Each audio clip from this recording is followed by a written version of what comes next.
Hey everyone, and welcome. Today we're jumping forward in time just a little bit to the year 2027. We're going to meet an AI that doesn't just, answer your questions, it actually does your work for you.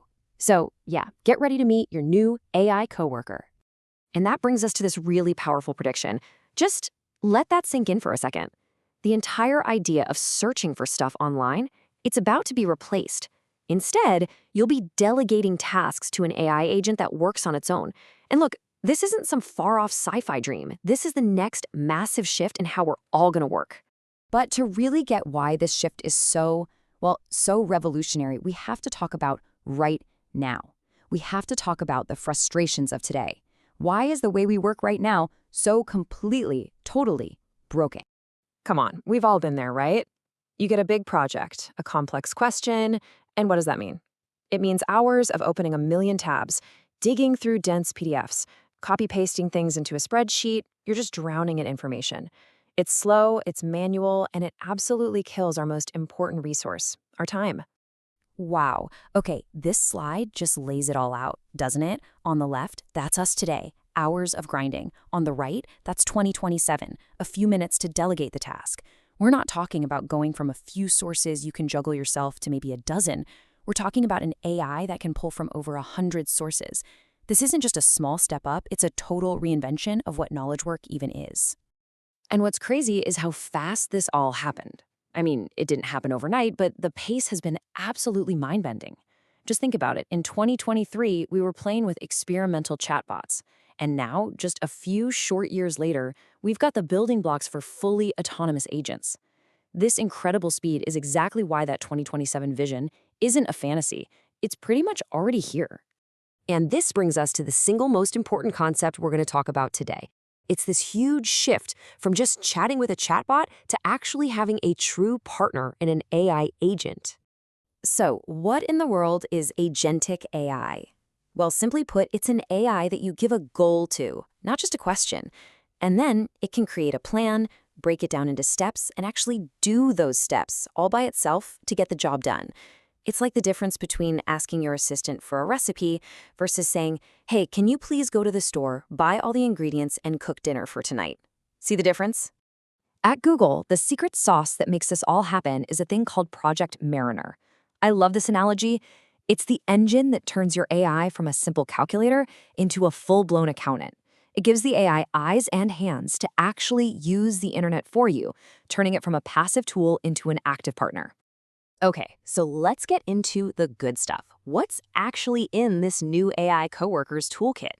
Let's break down the 3 core technologies that are basically going to run your entire workday in 2027. It all starts with this one absolutely massive number, 1 million. That's the number of tokens, think of them as pieces of information, that Gemini 3.1 Pro can hold in its short-term memory.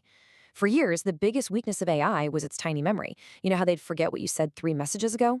Yeah, well, that's over. So what does a 1 million token memory actually mean for you? It means you can drop in a 1,500-page report and just start asking it questions. It means it can analyze 30,000 lines of code to find that one tiny bug. The bottom line is, the AI no longer forgets what you told it on page 1 by the time it gets to page 500. Okay, the second tool in the kit is Deep Research. And this is where that agent idea really comes alive. This is an AI that you can literally delegate a whole research project to.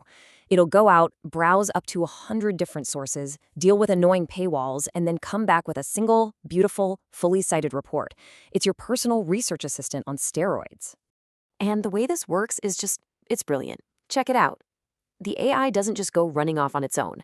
First, it comes back to you with a research plan. And step 2, that's the magic step. You approve the plan. You're in control. You can make sure it's focused on exactly what you need before it goes off and does the heavy lifting, delivering a perfect doc right into your Google Drive. All right, now for the third and honestly the most mind-blowing tool, Deep Think. If Deep Research is all about gathering information, Deep Think is about real problem solving. It uses a concept called System 2 thinking to tackle these super complex logic puzzles that would just completely stump a normal AI. So how does it do it? Well, instead of just spitting out an answer instantly, Deep Think actually pauses to think, sometimes for several minutes. And in that time, it's testing out a bunch of different solutions at once, learning from its mistakes, and zeroing in on the absolute best answer. This is a total game changer for anyone trying to solve really, really hard problems in math or coding or science. Okay, this all sounds incredible, but let's get real for a second. It brings us to the big, practical question on everyone's mind. Is this stuff actually worth paying for? Let's talk about the $20 decision. So if you look at the competition right now, the key differences really pop out. Sure, both have a research agent, but with Gemini, you get that critical control step where you approve the plan. And just look at the difference in memory. 1,000,000 tokens versus about 128,000. It's not even close. And finally, that native integration means no more endless copy-pasting between your AI and your actual work. Now, this is super important to understand, so let's break down the tiers. That standard $20 a month plan, that gets you the huge 1,000,000 token memory and the deep research agent. That's amazing. But that incredible Deep Think reasoning engine we talked about, well, that's currently reserved for the much, much more expensive Ultra tier. So for most of us, the decision is really about the value of that core research and memory upgrade. When you boil it all down, here's the real takeaway. We are leaving the era of using AI as just a clever tool, like a fancy search engine or a writing helper. We are entering a brand new era, an era of collaborating with AI as a truly capable, autonomous digital coworker. And that really just leaves us with one final thought. This isn't a question of if this is going to happen, but when. Your new AI coworker is basically here, ready to start. So the only question left for you is, what's the very first, tedious, time-sucking task you're going to hand over?